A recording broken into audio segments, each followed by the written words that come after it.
बिहार के लिए योगी का खुला ऐलान, विरोधी भी देखकर रह गए हैरान। योगी ने उम्मीदवारों को जिताने के लिए उठाया ऐसा कदम, हर कोई दंग। पहले चुनावी दंगल में लगाई दहाड़, अब करेंगे विपक्ष का खेल खराब। चली योगी ने ऐसी चाल, वोटर्स भी हुए खुश, मिलने वाला है बड़ा फायदा। पहले बिहार में योगी ने दहाड़ा, फिर चुनाव से ठीक पहले ऐसा कदम उठाया है जिसने सियासी गलियारों में हलचल मचा दी।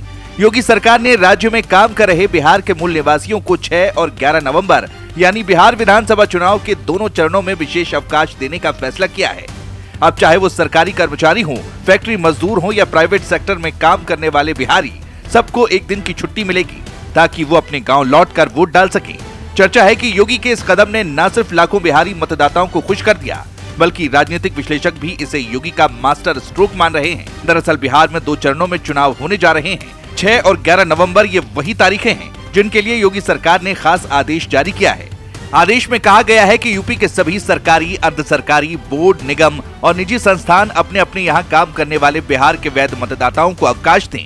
यानी जो भी व्यक्ति बिहार का वोटर है और यूपी में नौकरी कर रहा है, वो आराम से अपने गांव जाकर मतदान कर सकेगा। हालांकि दावा है कि ऐसा पहली बार हुआ है जब योगी ने ये फैसला लिया है, जिसने विरोधी खेमे में सन्नाटा और बेचैनी दोनों फैला दी है। जानकारों का मानना है कि योगी का ये कदम दोहरा फायदा देने वाला है।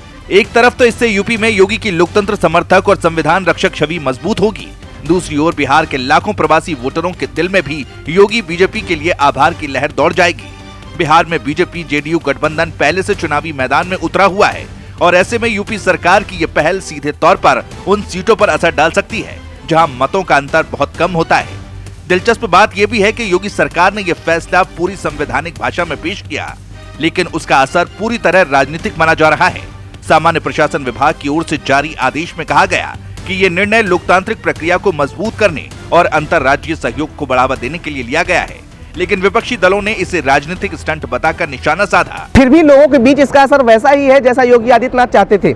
लोगों का यहाँ तक ये कहना है कि पहली बार ऐसी सरकार आई है जिसने हमें वोट डालने के लिए छुट्टी दी है, नहीं इससे पहले हमसे काम ही करवाया जाता था। चर्चाएं हो रही हैं कि बिहार में इस फैसले से कई सीटों का समीकरण बदल सकता है, क्योंकि लाखों बिहारी मजदूर जो यूपी, नोएडा, कानपुर, वाराणसी और लखनऊ में काम करते हैं, वो अब अपने गांव लौटेंगे। ये वही लोग हैं जो हर चुनाव में कहते थे कि हम वोट डालना चाहते हैं पर छुट्टी नहीं मिलती। अब उनके पास वोट डालने का मौका भी और उत्साह भी है। राजनीतिक विशेषज्ञ कहते हैं कि अगर इन वोटरों ने बड़े पैमाने पर वापसी की तो चुनावी गणित में जबरदस्त उलटफेर हो सकता है।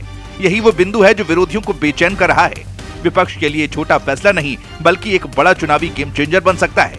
पॉलिटिकल पंडितों का कहना है कि योगी ने एक बार फिर साबित कर दिया कि वो सिर्फ प्रशासक नहीं बल्कि रणनीतिक खिलाड़ी भी हैं। पहले बिहार के चुनावी दंगल पर दूर से नजर रखी, अब समय आते ही ऐसी चाल चली कि हर कोई चौंक गया। लोकतंत्र की बात करने वाले विरोधी अब लोकतांत्रिक सुविधा के नाम पर योगी के खिलाफ बोलने की हिम्मत नहीं जुटा पा रही। अब योगी के इस फैसले का पता तो वोटिंग के दिन ही पता चलेगा कि आखिर में इसका कितना असर पड़ता है, लेकिन योगी के इस फैसले से विरोधी खेमे में खलबली जरूर मच गई है।